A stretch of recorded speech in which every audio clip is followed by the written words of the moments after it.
Hello, my friends. I'm your host, Mortimer James, and I would like to welcome you to the world of the creepy and the caffeinated, of conspiracies and coffee. Welcome to Tales from the Dark Roast. As we get into today's topic, I want to try something a little bit different. So close your eyes and let me take you on a short trip. Imagine you've been driving through Texas's Big Bend area, sitting in your vehicle, watching the desert pass you by on either side. It's been a long drive so far, and maybe you're a little bored, not paying as much attention to the road as you should be, when suddenly out on the horizon, something catches your eye. Is that building floating? You blink, shaking your head, trying to clear the highway hypnosis, but the image persists and floats until it vanishes out of sight as you go around a curve in the road. No, you say, it must have been a trick of the light or your eyes messing with you. You have been on the road for a while, and it's starting to get dark. Maybe now is a good time to make a pit stop. And luckily, you see a sign up ahead, Marfa, 10 miles. After only a mile, you see a round structure off to your left that seems to have some walking trails and plenty of parking, though there are a number of vehicles in the parking lot. You decide this is a good place as any to stretch your legs and try to get your head back on straight. As you approach the building, you pass a number of signs, but you've got your focus on your phone, so you miss seeing information about the building and its purpose. Up ahead, you hear oohs and ahs from a small crowd, and it pulls you away from your screen to see people pointing and taking pictures. Looking at where their direction is, you see out in the distance a floating orb of light. It seems to move of its own accord, and as best you can tell, it isn't attached to anything. The light seems to be floating and shining away on this dark desert evening. But what is it? A UFO? A will-o'-the-wisp? Maybe just swamp gas? But don't worry, you haven't gone crazy. You've just had your first encounter with the two phenomenon we're going to be talking about today, Fata Morgana and the Marfa lights. So open your eyes now, get comfortable, get your coffee, and welcome a friend of mine who I consider an expert on these things. I call him an expert because of the absolute depth of knowledge he has on both topics, his personal experiences with them, and a background working for the Weather Channel. I would like to introduce my friend, Jacob Cruzy. Jacob, welcome to the show, man. Hey, thanks for having me. Hey, man, thanks for being here. So I guess let's set the stage. You and I met, wow, what, 16, 17 years ago, maybe? In 2003. Yeah. Yeah. So, yeah, around there. Working at a TV station together back in Panama City. Yes, sir. Okay. And who would have known that, like, your travels would take you in such a weird direction? Because you went from Panama City and then you moved on and you ended up getting a job with the Weather Channel, right? I did. I was there for 7 years. And you've worked with some pretty big names in meteorology and just in news and broadcast in general. Yeah. So, and that's I promise folks, that's gonna tie into what we're gonna be talking about today. Oh, it does, folks. It does. And this is where his expertise comes in. Before we get started, though, I did want to bring up the coffee. So today, what are you drinking, man? I'm actually not drinking my normal Starbucks corporate roast. I broke down and actually went with something a little more Texan for the podcast today. I got the HEB Cafe Au Lait. It's the Rio Grande Especial, which is just a Arabica roast, but it's actually really good, folks. If you're in Texas, go to HEB, orange bag. It's got notes of orange and vanilla and a little bit of cinnamon in the coffee, and it's just right. It's my kind of Texan pumpkin spice without the pumpkin. Nice, man. That's much better than what I'm drinking. So I'm drinking my my leftovers bag, which is like the leftovers of all the other individual bags. I just put them in a Ziploc. So it's the rest of that bag along with some Gavalia coarse grind, and then Nice. I've got it in my little French press to make it all better. There you go. So, now you'd actually mentioned that there's getting into the topic that we're going to be starting with. There was actually a roaster Yes. in Marfa that does coffee. Yes, there is a roaster. I believe they're located in Marfa, Texas, or Alpine, Texas. Both towns they're distant enough, but there's so little people that both towns share expertise all the time. But I believe it's based out of Marfa. It's called Big Bend Roasters, and they have some of the tastiest, darkest roasts I have ever had.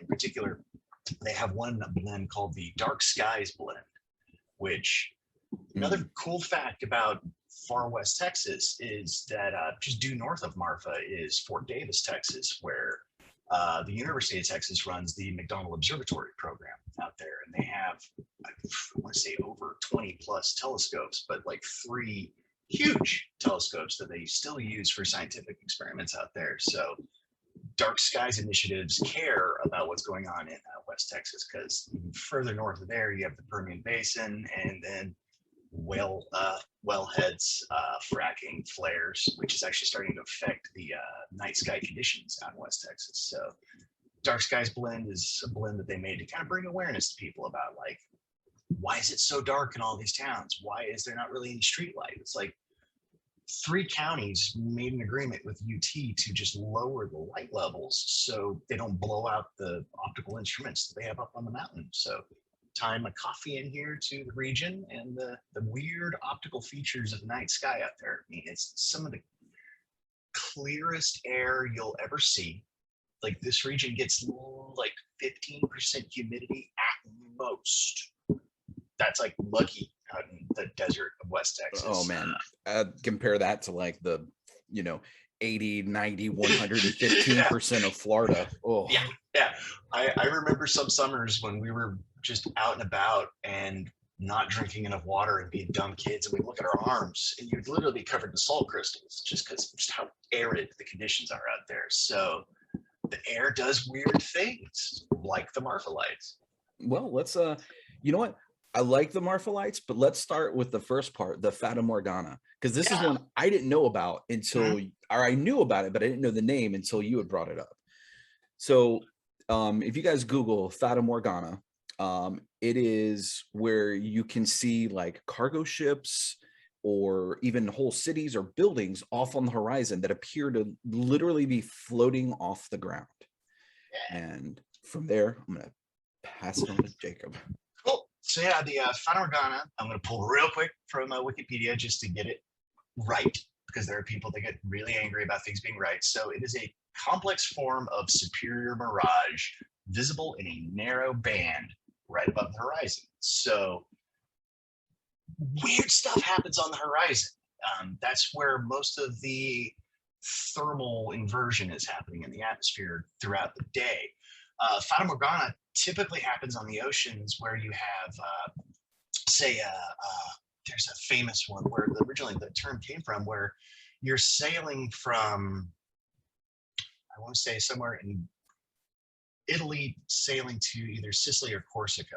And that's where the original like mirage was noticed, and somebody that was a nerd wrote it down, which is how it kind of became the name. It's a take on the Arthurian legend of Morgana Le Fay. Okay.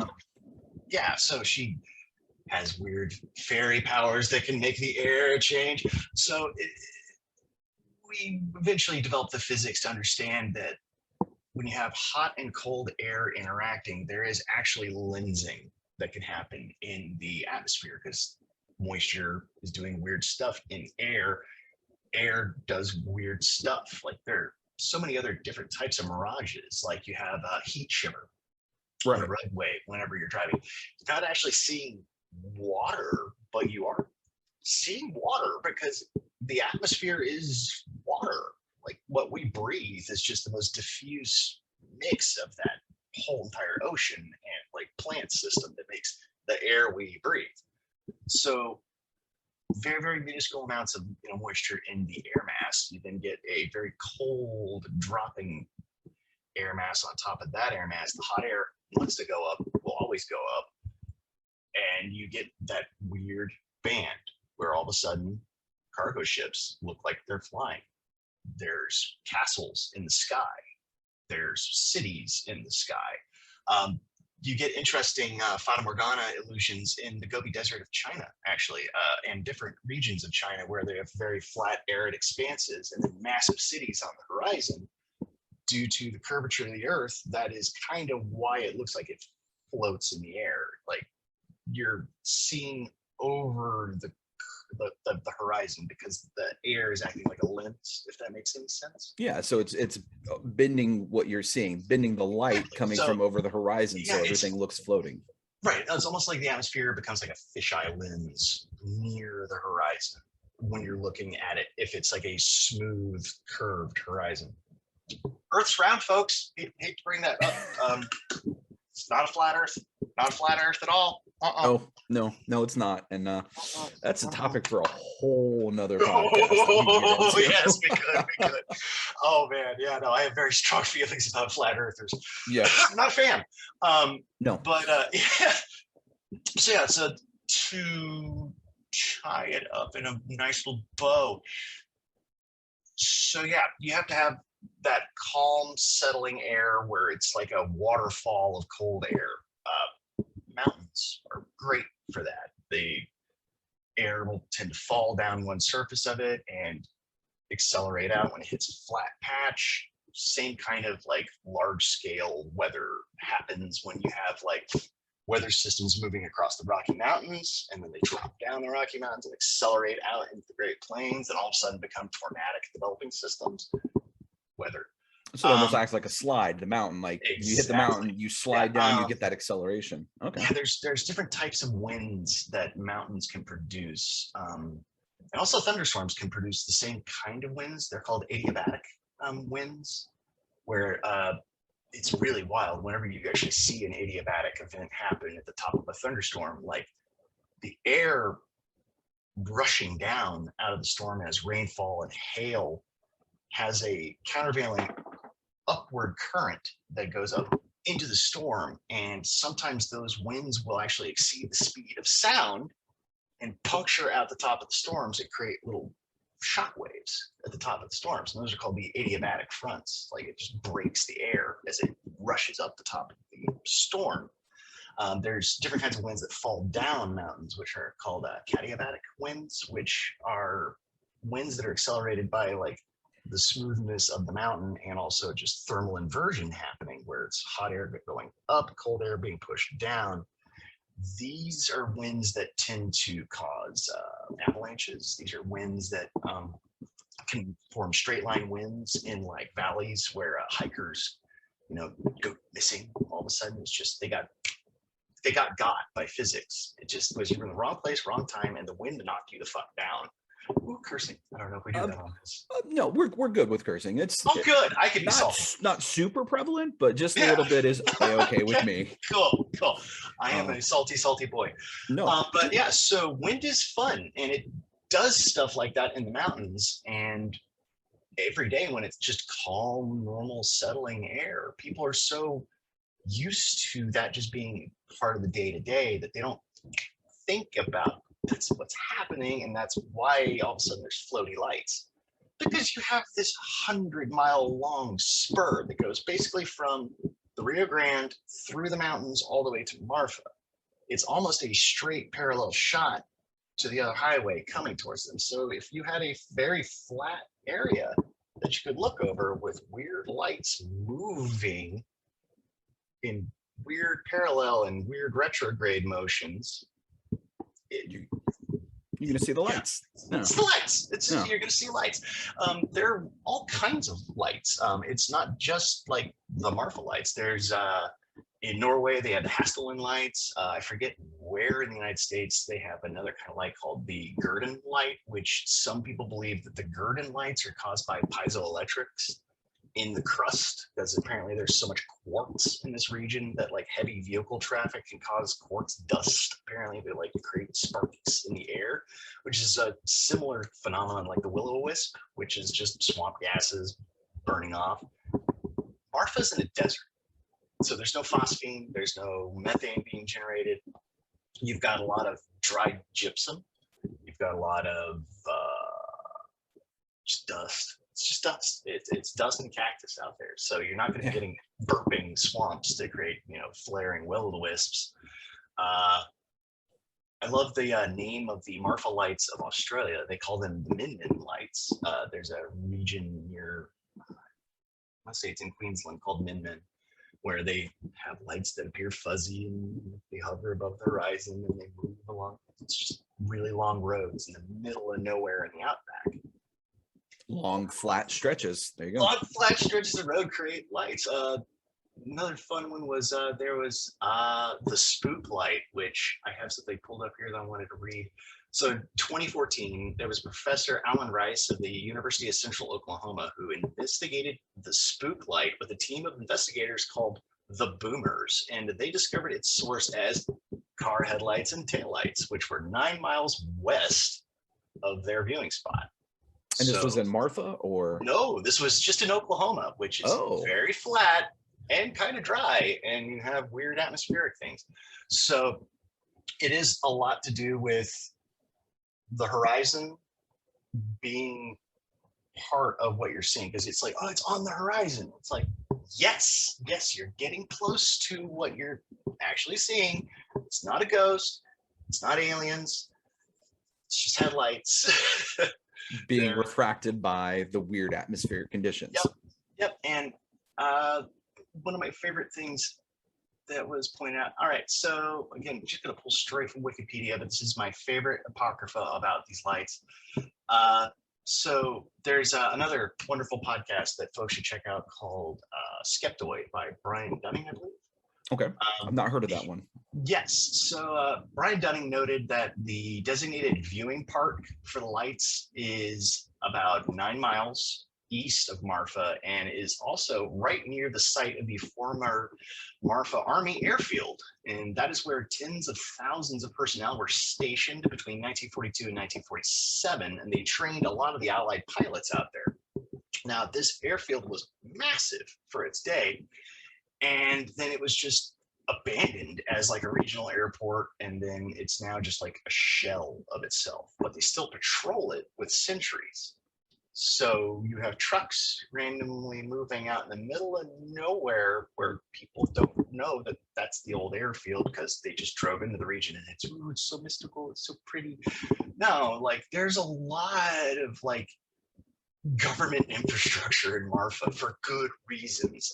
There's a major Border Patrol air station in Marfa that is another UFO that people tend to, if they don't know the area, they go out there, and there's a aerostat blimp that is operated by Customs and Border Protection, Homeland Security nominally, that is a airborne radar that is basically looking over the border into Mexico and checking for any air traffic coming north. They're looking for drug runners.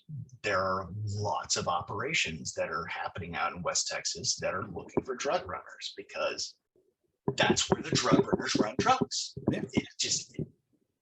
It's the middle of nowhere. So, and it's incredibly dark, as we've already brought up. So, yeah. I have seen things growing up out in West Texas. I remember one night on our property out in Fort Davis, Texas, quiet night, dark night, no moon, and all of a sudden we start to feel this like low thumping in the air. It's like, oh shit, there's a helicopter out there somewhere. The low thumping gets more prevalent until it feels like, oh shit, that helicopter's sitting on top of our house.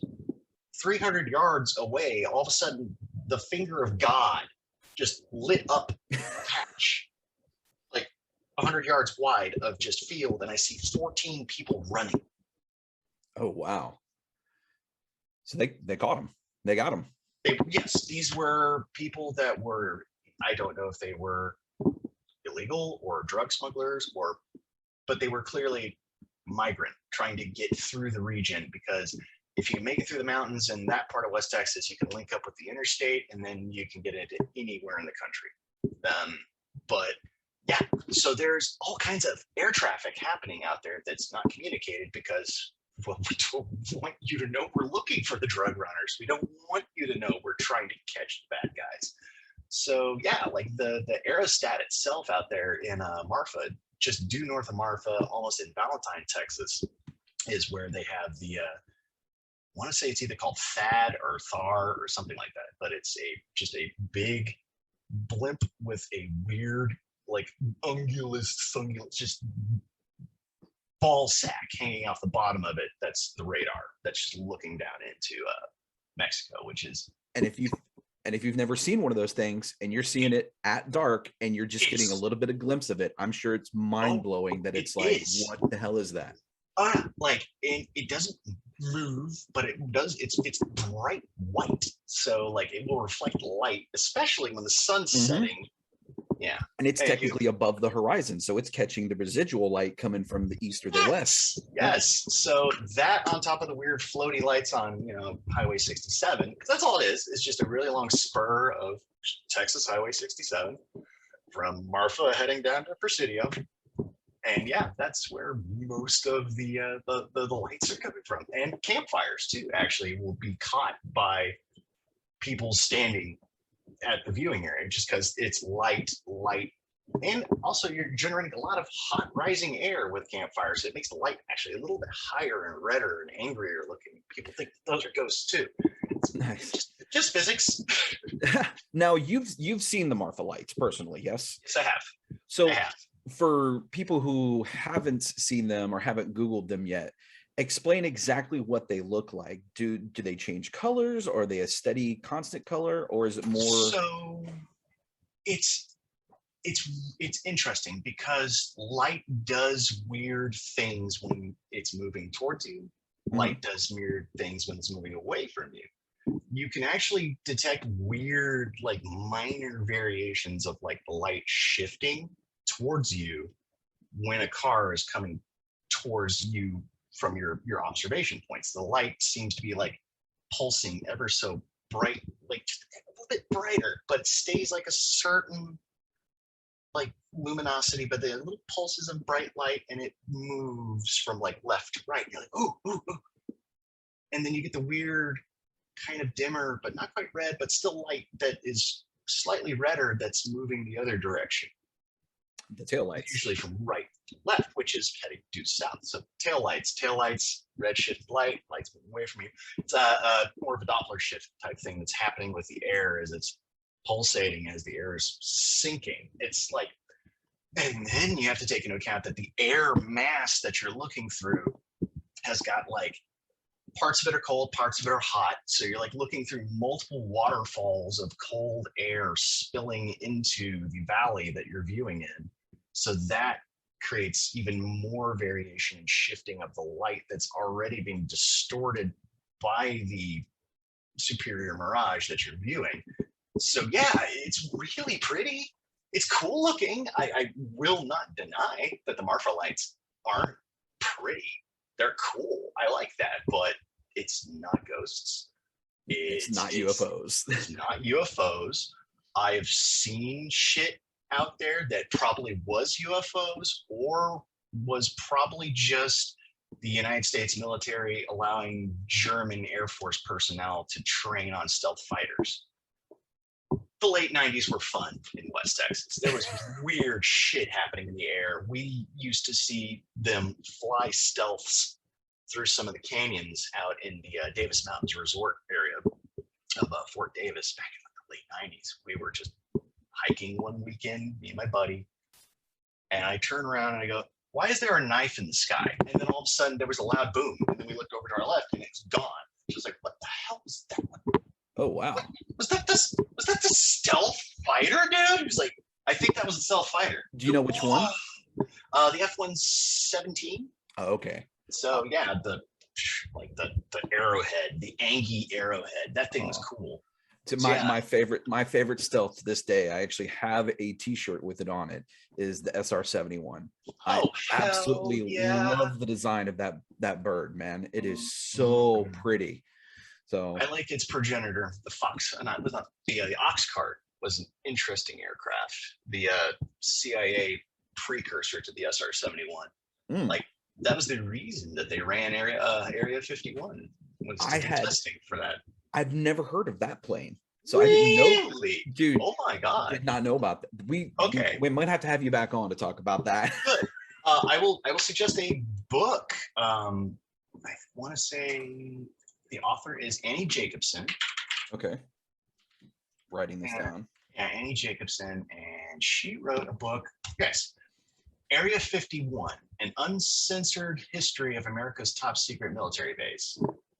It's amazing. It's such a good book. You would love it. Annie Jacobson is a Banff. She also narrates the audiobook version of it, which is really solid. Which is probably what I would end up picking up because I can listen to that while I'm at work. Absolutely. That's what I ended up doing too. It's not aliens again. Like, I want to believe. I mean, for fuck's sakes, we had UAP this year, but we're also talking about like the 50s and 60s and 70s in Nevada. We were testing so many nuclear weapons out there, so many nukes. And that's why we don't let people in, because you glow, your sperm die, your boobs, you're going to get boobly cancer. You don't go there because it's bad. It is an unsafe place, to say the least. Very unsafe. And in that book goes into some really interesting details on like one of the like gnarliest nuclear tests that ever was done out there. Was essentially they kind of created the neutron bomb, and it yeah, like they had to like carve most of the topsoil out of a region and bury it in Area 51 because it was incredibly like super radioactive. Yeah, it was like it was essentially a dirty cobalt bomb, basically. And yeah, and then also they were testing the ox cart out there, which was all in the run up to all the bullshit in Cuba. So yeah, good history. Yeah, Annie Jacobson, Area 51, an uncensored history of America's top secret military base. I highly suggest that book. Awesome. And again, this is all just stemming from our conversation about lights in Marfa, Texas. Which, like I said, do you know, and I should have looked this up and it's my fault that I didn't, but do you know when the first documented recording of these lights were? Does it go back in folklore? Because you're kind of local, or you are local. So I'm my hands are up in the air. I promise I'm not wikiing this, but off the top of my head, I want to say the first apocryphal accounts of the Marfa lights were probably going to be in the 1870s, 1880s, which was when that region was beginning to be founded. Because Marfa is actually, it's a reference to a book that was also an 1800s book. I think it was a character in one of Dostoevsky's novels. I can't remember which novel specifically, I'm sorry, but I know Marfa was the name of a servant in a novel. So that's why it got the name it did. And that was a novel written in the 1800s. So 1800s is roughly when that town was founded. I know Fort Davis was founded as a military facility previous to the Civil War, so it had been like 1850s, 1860s when that facility was up and running, and then the town proper got started in like 1903. So the history of that area is not that old, actually. So a lot of the history of that region is mainly kind of rancher myth. So, which I'm sure those good old boys could tell a tale, spin a yarn, as it were. Absolutely. I mean, you kind of. I mean, I personally, I want to move back out to that region as soon as I can, but I want to do it smartly, so where I have water and maybe the ability to grow my own food. Because I've lived out there off the grid. It's hard. So I do want to get back out that way, but do it a little bit smarter. But yeah, no, I love the allure. There's definitely an allure to that area.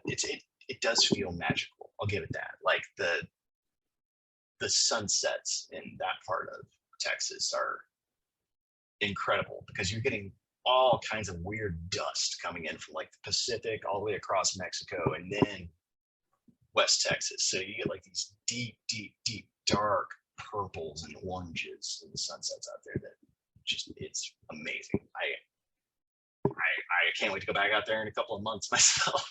Man, I need to get out there at some point. I've been bound to the coast my entire life. So East Coast, West Coast, always along the water, here in Tampa, West Coast of Florida, Panama City, that panhandle area right on the water. And there are gorgeous sunrises and sunsets. I'm not gonna lie, but something about being landlocked and getting that dust and that other stuff in the air, like it kind of calls to me, man. Like, as much as I love the water and I'm a fish, something about being out in the mountains and being being out in the middle of nowhere, Ooh, that ooh. sings to me.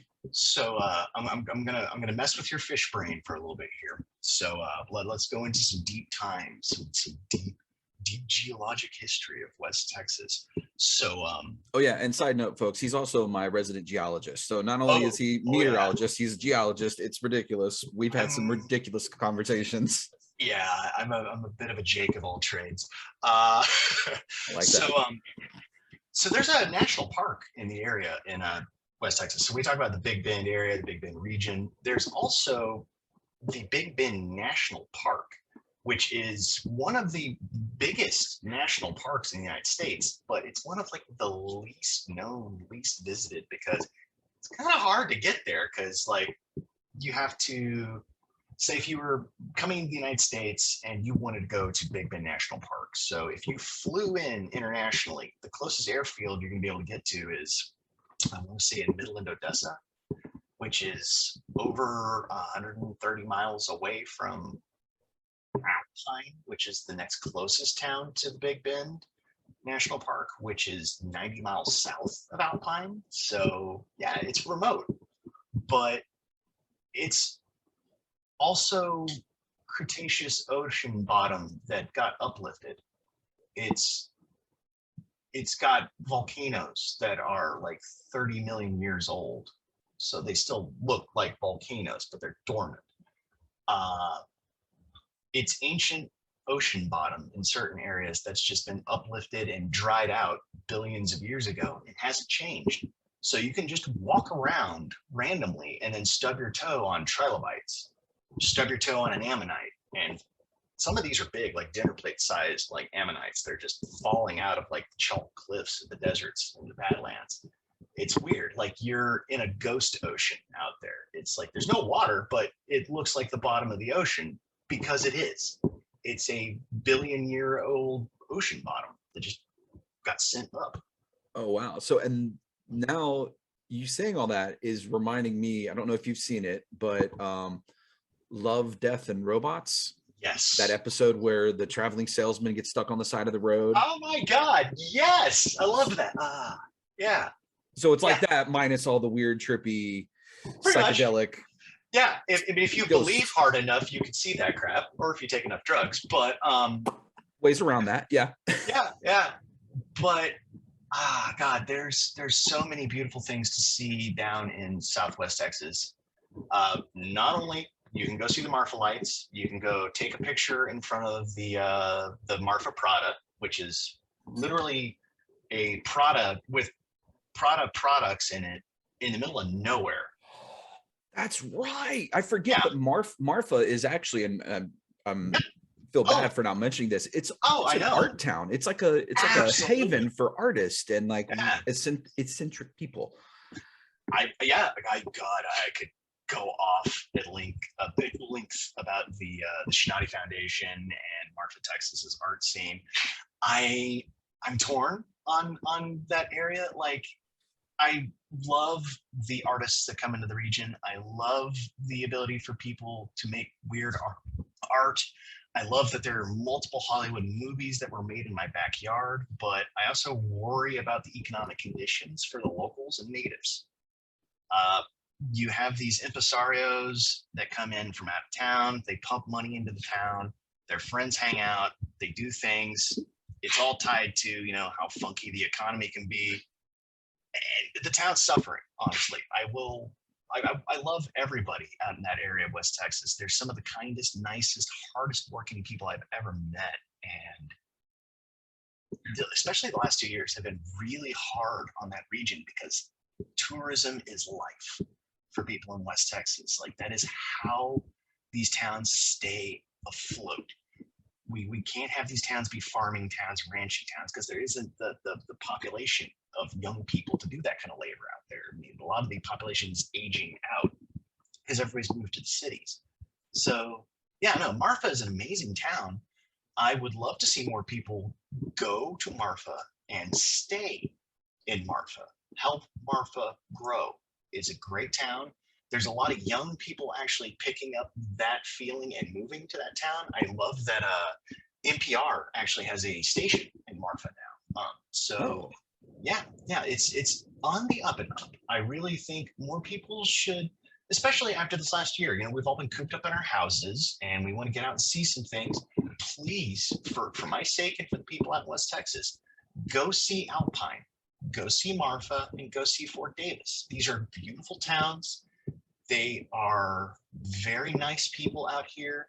Most of these towns are set up for, you to roll in with an RV, or if you want to primitively camp, you can do that. You can do all kinds of rural fun living out there. They have so many different ranches that are opening up to people to come out and just hike. There's just in the last year, this is for all you rock nerds, the '06 Coconut Ranch in Alpine, Texas actually just opened up their lands for people to come and rock hunt, and they have found more varieties of jasper in just that one ranch that they opened up than they have in like entire regions of, say, like Australia. Like, it is just geologically diverse because of all the volcanism out there. And I absolutely love jasper. It is one of my favorite, just weird, diverse little rocks. Oh man, my daughter and I tumble rocks all the time. I do too. And we get jasper, and that's one of our favorite ones. So yeah, look up red plume jasper. That is a specific variant that comes out of one of the volcanic vents out there near Alpine. It's gorgeous stuff. But yeah, I can go off at length about this. I'm way off the track. We are. That's all right. But we were talking about Marfa Lights. We talked about the Fata Morgana and how it's not anything. While it is beautiful and spectacular and captivating, it's not anything paranormal or spooky or extraterrestrial. It is literally just the atmospheric conditions that allow for these perfect little. You call them grand mirages. Or superior mirage. Superior. Yeah, it's a superior mirage. So it bends the light. And it allows you to see at times floating cities, floating cargo ships, which I've actually seen actually in the Gulf of Mexico, being out out there in a boat and then looking out on the horizon and seeing this cargo vessel just floating above the water. And that's, and I didn't know at the time that's what it was called. So it's cool to have the name to go with the experience now. And then while you're out there, you can see the Marfa Lights, and the rest stop that I mentioned at the beginning is the actual rest stop. There's this cool little round building, which if you remember freaking Power Rangers from the 90s, the building that Zordon was in, that round conical, like, it looks like a small version of that. It's like, this is the test site where they were like, yeah, this will work, let's make it bigger. That's what the Marfa rest stop looks like. It literally does, folks. It does. Man.